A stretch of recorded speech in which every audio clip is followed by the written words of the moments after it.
Hello, everyone, and welcome to another episode of Ask a STEM Star here on the STEM Stars channel. I'm Dr. Vain Dubayan, and this is Ami Bakare. Today, we are delighted to have Dr. Vanessa Paugh, who is the Chief Visioneer of Goddess Software. She is a renowned app developer, and she is going to talk to us a little bit about some of the apps that she's created and things that she's worked on. And we're particularly excited to have an engineer on the STEM Stars channel. It's rare for us to be able to, have the privilege to speak to the E in STEM. So welcome, Dr. Paugh, and take it away. Oh, thank you so much. Wonderful.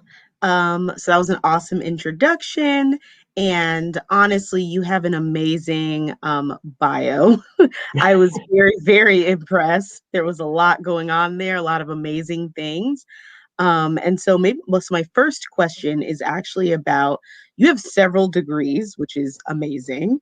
But starting with your bachelor's degree, so you received your bachelor's degree in electrical engineering. And so I'm curious, at what point did you decide to pivot to application development? Well, that happened after my first job. My first job was after grad school, so I actually have a master's in engineering as well. And I did hardware design at NASA. And we got on the surplus list after a while, because, with government work, you kind of go in and out. And one of the people that work with me pivoted to a Black-owned company. It's called Dual and Associates, who was also at NASA. And they did software. And so I said, well, why not try it? And I worked on the payload bay doors display for the space shuttle. So, the payload bay doors must be closed when the space shuttle comes back to Earth, or else, disaster. So that's one of the things that's really important, that you get the accurate telemetry data back from the space shuttle and show it to the ground control and make sure that they know for sure that the doors are closed. So that's one of the things that I worked on. So I switched from hardware to software then, and I kind of never looked back. Oh, wow. That is, yeah, that's awesome. And very, very interesting. And I think you just kind of being open to that new experience is kind of something that we've seen as a theme in previous people that we've interviewed, just overall being open to, this is maybe something that's different from what I've done in the past, but I'm open to a new experience. So that really worked out for the best for you, it sounds like. Definitely. I think that I started with kind of very close to the hardware end, even though I enjoyed that kind of work. But I kind of gravitated and was sort of pushed a little bit. Being a woman, sometimes you're pushed a little bit more towards the front end. And I ended up liking it. I ended up liking being on the front end. And now user interface design was one of my goals, over the course of my career. And now I kind of do, it's always software in the end, but, I do, I don't make the game engines, but I do, the front end, because I like the pretty part. Well, me too. I was thinking because I'm not the tech person in this conversation, but I do have a question just related to how you even get there. Like, how do you even realize that, first of all, that this is something you can do as a career? How early on did you decide, I'm interested in engineering, and what were kind of the steps you were able to take, very early on in your education, middle school, high school, that led you into pursuing the degrees that you did? Well, I'm like some of your other guests. My parent had a lot to do with what I ended up with, because, as when we're young, we just, I mean, I envisioned, being in a writer's garret, living on the edge of a meadow, just, I didn't know how anything was going to turn out. I was just, thinking that. And my father was like, no, that's not going to work. So you need an actual career, you know. And so he started looking into engineering, different kinds of engineering. He said, you could pick which engineering you are, but you're going to be an engineer because there's money on the front end and there's money on the back end. So you need to do that. And I don't regret at all getting an engineering education, although that wasn't what I had intended. Like I said, I loved writing, and that's just one thing I would like to say to anyone out there who's interested in other things besides STEM. They might think, well, you know, how can I get into STEM, or why should I even bother? You know, I'm a girly girl, or I like to dance, or, you know, I like to write like me. But I just think you just add STEM to it. And that was kind of how my dad convinced me. He said, you know, be a writer, you know, on the weekend or whatever, but, you know, you can, you know, engineer by day and write by night, you That's know? right. And so the preparation that I did, though, was I took all the math classes. And I just happen to love math, but even if you don't love math, you can still take the classes, get help with like Khan Academy or something like that, and just be exposed to it, because the more math you take, the more you can do anything in STEM. That is a great point. I think that, you know, parents do play such a huge role in like the direction that you go. And I like that you pointed out that, I mean, sometimes as a young person, you actually don't know. And your parents have known you before you knew yourself. So they Right, kind of have, you know, an idea, and they have endless wisdom. So thank you for sharing. right, right. Wonderful. So, my next question is going to be about you kind of touched on not being the person who develops the app like engine itself, but you'd work on the front end, that kind of thing. And so, I'm curious for our viewers, could you give a little bit more information on what does that actually mean? Okay. So when I was talking about not doing the hardware, like I'm not making phones, okay, but I do the back end of any game that I make or any app that I make. I mean, I write all the code that goes on the back end. So any logic that goes on, let's say that because I love dress up games, I'll use that as an example. Let's say you're trying to display two different dresses. You know, you want to be able to press a button and switch from one dress to the other. Well, you need to know the logic, right? So I write the logic, but then I also get to make the dresses, and then I also get to display the dresses on screen. So I will go into Photoshop and, you know, display, you know, draw or get pictures or 3D model dresses. But then I also have to put on my programmer's hat and make sure that all the logic works the way it's supposed to, so that the dress that I'm expecting to display will display at the right time. Is that kind of an answer to your question? Yes, that totally Okay. answers it. And so that leads me to my next question, which is, so like what programming languages and tools, you mentioned, you know, the Photoshop, but you know, what tools do you find the most useful in your development projects? Okay. So generally, if you're going to do an app is short for application. So application generally, though, these days means, you know, being on a desktop. Okay, but an app generally means you're on mobile, so you're like on an Android or you're on an iPhone or something like that. So I started out doing Flash because Flash was kind of bilingual, you might say. You know, you do Flash once, you know, and you write ActionScript, and then you can put it anywhere. But then as the technology developed, I switched to iPhone. Um, well, now it's iOS, but it was iPhone at the time. It's a specific operating system specifically for iPhones. And then when the iPad came along, they have also, you know, it's iOS that runs on both. And the programming language for that is called Objective-C. And then they updated that, and now it's Swift. So Swift is a language that's kind of a C-like language, if you've heard of the programming language C, but it has object-oriented associated with it. Now, so I did that, and I also taught that. And then I switched to wanting to do both iPhone and Android. Well, when I switched to Android, the first thing I did was I had to learn Java, because Java is the language that is used for Android, and Android Studio is the application that they use to kind of tie it all together. And then I was like, oh, I'm doing both. I'm doing both. Why don't I learn something that's kind of Flash-like that can do both? And that's when I started learning Unity. And Unity is a game development engine, Yeah. but you can use it for other things. You know, you can use it for user interfaces. You can use it for 2D games or 3D games, film, that sort of thing. And the language for that is C#. And C# is very similar to Java, very similar to some other C languages, so it wasn't that bad to learn. And then besides Unity, I use Make Human, which is obviously makes human 3D models. That's where I start. And then I use GIMP or Photoshop, which are GIMP is the free version of Photoshop to make the clothes pretty. Yeah. And then I use Blender to fit the clothes on the models.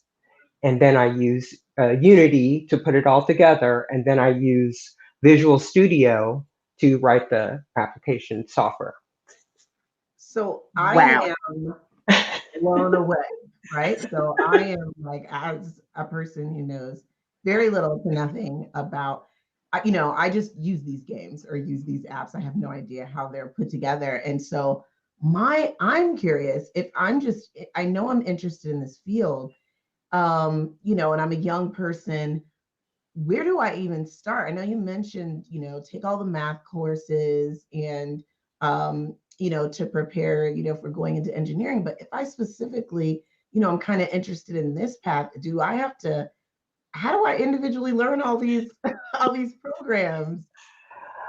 Well, I specifically went to school for arts and technology. So my MFA is in arts and technology. And that's kind of where I learned how to take both Photoshop classes and programming classes. So you take them both at the same time. Now, some people tend to be more like artsy, and they're just like, oh, I'm artsy, and all I want to know is a little scripting.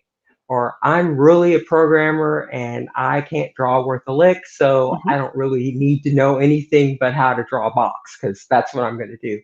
And you could get on a team and work together. But I just have always been the sort of person who is very, you know, but I use both sides of my brain equally. Like I'll be thinking about a problem and I'll visualize it, and then I'll write something down because I love to write. And, you know, then maybe I need to calculate something, or I need to program something and make a little prototype. So I'm just that kind of a person. But you don't have to know everything, you know, because I mean, I probably am a person who knows a little bit about a lot of software, but I don't know a lot about just one thing. So you can kind of choose which way you want to go, right? They call it the T learning, like your skills are T, like you know a lot about a little bit about a lot of things, but maybe you know more about one particular thing. Gotcha. Thank you. And so yeah, so you don't have to go ahead. Oh, no, go for it. I was just going to say that in terms of somebody who's just getting started, I would start with whatever your interests are. So if your interests are on the art side, learn Photoshop, right? Because you'll learn Photoshop and then you'll say, oh, well, I want to make a dress up game. Well, maybe I can learn JavaScript or HTML or something simple programming language, and then I could just make a simple dress up game. You know, or if your interests are really on the programming side, or you just are a technical person, well, again, maybe you want to learn Unity, and then you can kind of find people or find assets to put into your game to make them a little bit more, you know, fancy, or a little prettier, let's just say. So you could kind of start where you are. That's my philosophy, is just start where you are and kind of add tech to it, or start, if you're on the tech side, start there and add some artsy or something else. Okay, yeah, that was actually going to be my follow-up question, is if you had to tell like a younger person what tool to actually start with, what would you tell them? So you already answered that. Awesome. Yeah. So, you know, Photoshop or Unity or or HTML if you're starting to code. Awesome. So what do you like most about being an app developer?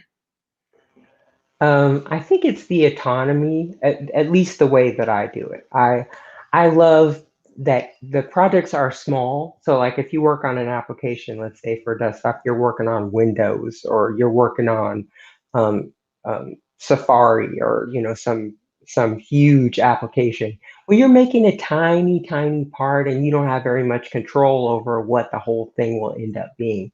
But when you make an app, you can make a very simple app that you have complete control over what it looks like, how it works, who it's for, which that's a big thing for me because I really believe in, we need Black women's representation. So every time I make an app, I can always make sure that the main character is a Black female.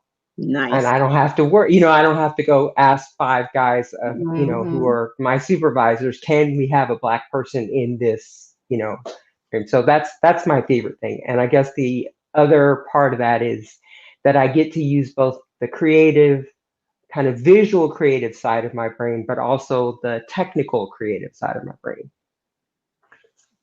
I love that. And I actually love that you mentioned representation and how much it matters. And like I said in the beginning, we, haven't had the opportunity to speak with many engineers. And so I want to get your perspective, specifically, you're at this intersection of, tech and engineering and, the number of women, let alone Black women, just has to be a small number. And so Yes. I'm curious as to, how that influenced your journey. And, were you able to find mentors? How were you able to navigate your journey? Oh, Oh no. Oh no, don't ask me about the mentors. Well, just, no, good or bad. I Good or know, bad.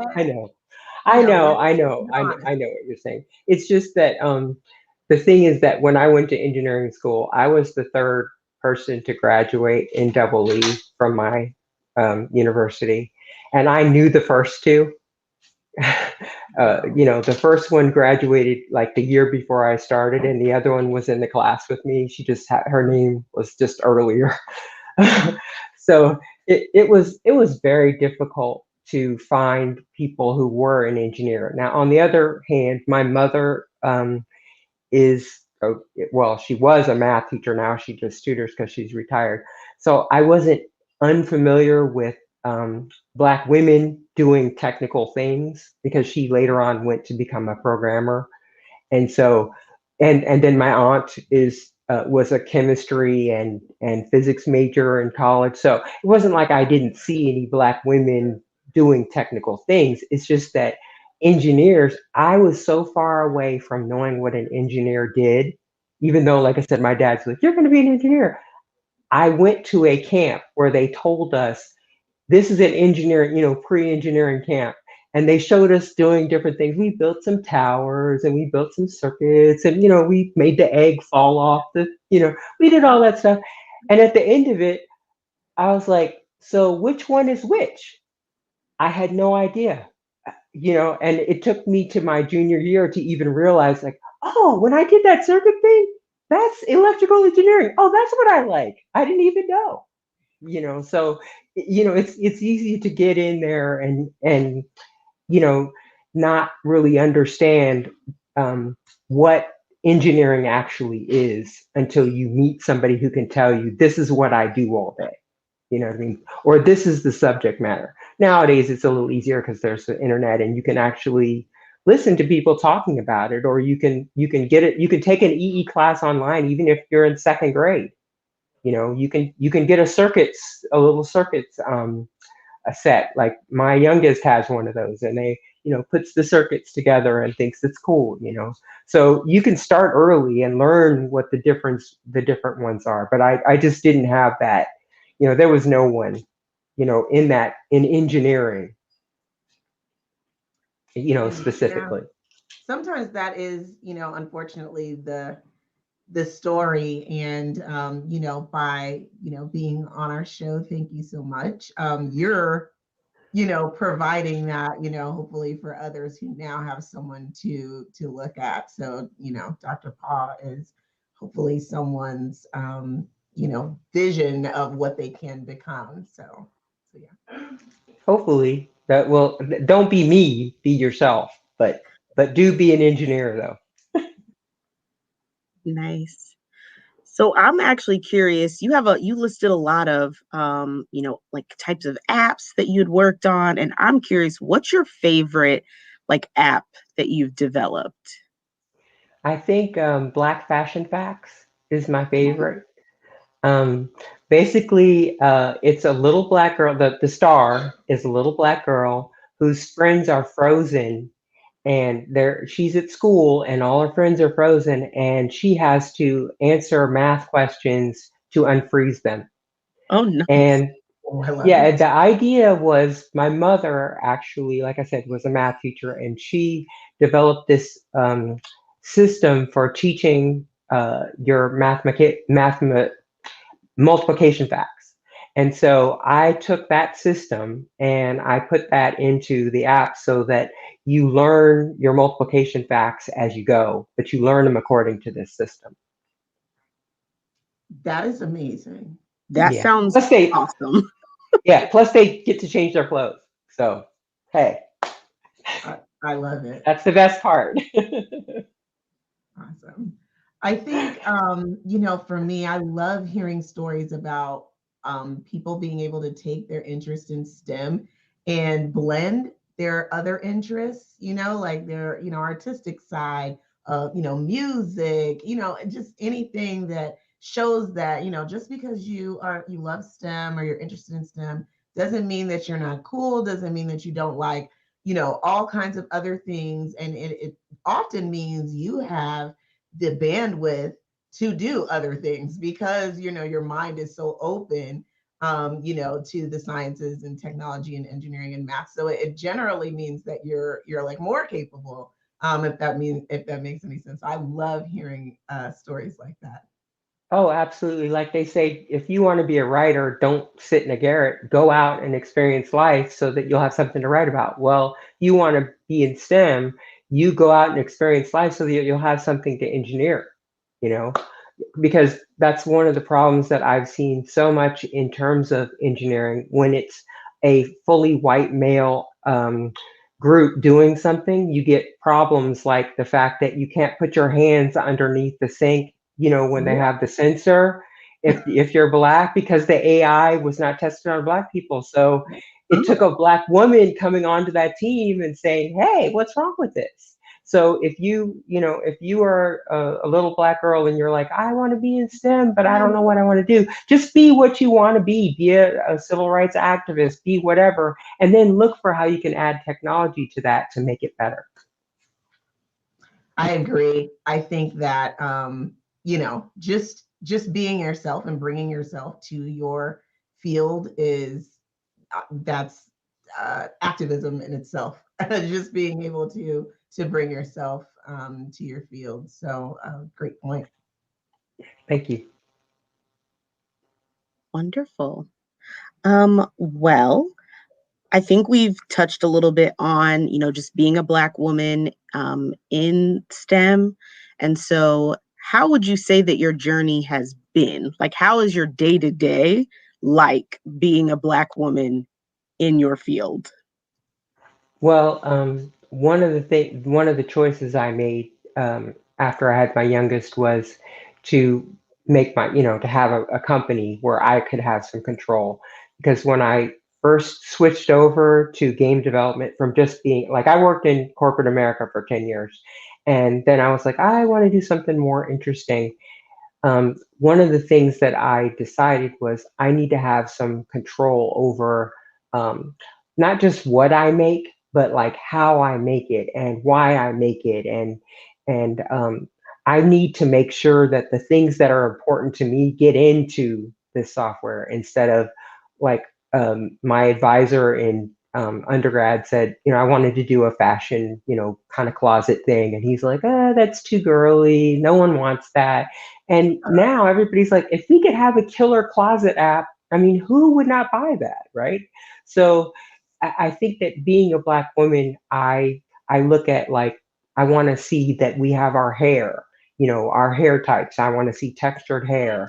I want to be able to change the hair on the characters. I want to make sure that we have different skin tones, that, and it's not just you get the 3 and then you got to pay for the black one, in the game, you got to pay. It's like, okay, no, see, that's just not going to work for me. And, so I got to have 15 different skin tones, and I want, our body shapes. I want to make sure that, if our bodies are this way or that way, we have representation of that, those are the kinds of things that matter to me. And then I can do business with people who value me as a Black woman, but I don't have to if I don't want to. If I see that they're not really respecting what what I'm putting out there, people have said, oh, well, why do you want to be so niche? I'm like, no, I'm not really being niche because there are so many Black women who don't have any apps that they like. So I think it's a huge market, Right. It's a niche market to say I'm only going to cater to white men and everybody else too bad. Okay, that's That's a great way to look at it. That's the way I see it. So that's kind of I think having the control and making sure that I can fill myself up first, and then I have something to give. I volunteer with Black Girls Code so that I can meet other Black women and we can do things together. Those are the kinds of things that, as a Black woman and an engineer, I value. I love it. I love it. And I really like that point about, when people point out, we were chatting earlier, even about like our channel, folks are like, why don't you interview? I love. Just because that's what we do here. That's what we do here. That's what we do. So Exactly. I have one last question before we wrap up. There are more and more young girls thinking about going into tech and realizing that they can make an impact there. What is a misconception that you think that younger folks have about making apps, creating apps? Kids have seen like, oh, Snapchat is huge. Maybe I can be the next Snapchat developer or Instagram. What do you think a huge misconception is that young folks have about being an app developer? And what would you tell them to maybe do to combat that misconception? Well, I think there's a couple things. One is that only white boys do it, but we are out here. It's just that maybe we're not as seen, but we are out here. So don't think like, oh, well, I'm a girl who's gonna, I can't do this. No, just do it. Just find out about it and do it. The other thing is that you have to know a lot of math. I said take math. Do take your math. Okay, take it. Okay, take your vitamins. Eat your vegetables. The whole thing. But you don't. A lot of what goes on in app development is really about logic. So if you are the one who always thinks ahead of your friends, you can spot the trends, or you're the one that can, knows the new dances or whatever it is that you have that you do that other kids are, kind of asking you about. You can use those skills, those logic skills, those problem solving skills, those, spotting pattern skills to become an app developer. You don't have to necessarily be good at math. You can always go to Khan Academy and brush up, but just, take your idea and then learn later. Because whenever I want to learn a new language, because I've learned a lot of, programming language, the first thing I do is like, okay, how can I make a dress up game with this? And then I learn the other. So I learn the skills as I go. So that's another kind of misconception, is that, you have to learn everything or you have to know everything. No, just learn it as you go. I love it. I think that it's probably encouraging for folks who, they're interested and they don't necessarily know how to get started. Well, I've learned a lot. Oh, for sure. This interview. We want to thank you again, Dr. Paugh, for your insights, and thank you so much for sharing your talent with us. Because as you said, a lot of us wouldn't have known that people who look like us are out there and really, making change in the field. So Goddess Software, you're on Instagram. Yes. And where else can we find you if we want to keep up with you? Mainly Instagram, because I'm not really that much of a big fan of Twitter anymore. It's gotten a little too, But yeah, find me on Instagram. My email, goddesssoftwareapps. Drop me a line. And thank you, ladies, so much for what you do. This is just so wonderful. As soon as I saw this, I was like, how can I help? How can I be a part of what they're doing to encourage them? And just know that maybe you don't always hear from everyone who's watching you or knowing what you're doing, but we are praying for you. My mother is praying for you. My aunt, I told her about this. She's like, oh, I hope they do so well. So we are just, pulling for you. Whenever it's rough, just remember there are people there praying and pulling for you. Okay? Thank you so much for inviting me. Thank you so much. Thank you so much to everyone who is watching. Thank you so much for supporting. You can continue to support by subscribing to our channel. Check out some of our other videos where we've had other amazing women share their stories, and share the videos with your friends, and keep up with us, and you'll find out when our next video is going to come on. Thank you. Thank you so much. Thank you so much. Bye.